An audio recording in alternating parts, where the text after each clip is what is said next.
Hey guys and gals, this is going to be a video on the fork rebuild. Here, a quick shot of the full wheel assembly with the brake caliper and wheel attached. Actually, I have separate videos on that if you want to check them out. Here's just the disassembly process.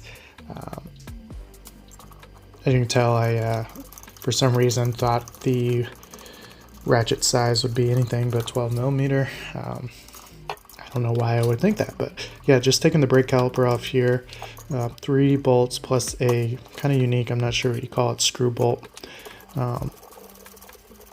But I love the design of these old Hondas, the engineering in them. You can tell they were designed to function at a high level, and they're pretty easy to work on. They're designed to be worked on, so love these bikes. But yeah, this bike, or this process, the wheel and forks, were relatively clean compared to other aspects of this build. There were every other aspect has been absolutely caked. Here you'll see that there is some brake fluid leakage, but nothing major compared to the other pieces of this build. Now here, just disassembling that fork, removing the seals, the snap rings and everything. Wow, yeah, you can see some water here. It was pretty nasty and grimy inside the tube. Don't think this thing has been cleaned since 1970. It would appear pretty gross. Smelled like a lake in here.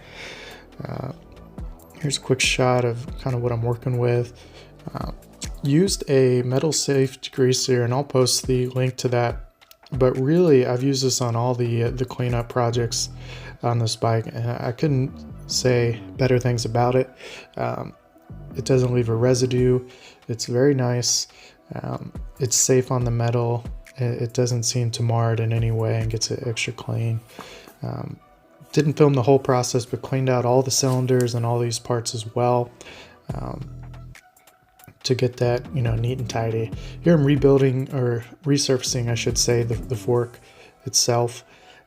Starting off with some medium grade Scotch-Brite, the red, to really remove all that old clear coat. It was very uneven, so decided to fully refinish it. Then going with the white light Scotch-Brite here, just kind of smooth out those surfaces a little bit more. Next, hitting it with 2400 sandpaper, wet sanding that. Now finally hitting it with 3000 to give it a nice smooth surface. Excuse me. Finally, a quick cleanup here, and then gonna hit it with some polish.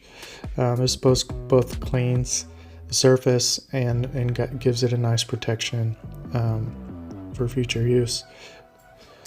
Finally, the assembly. These are pretty straightforward in my opinion, compared to others I've done. Here, just adding a little brake fluid to help it slide in smoothly. Made a makeshift seal driver out of PVC, very fancy.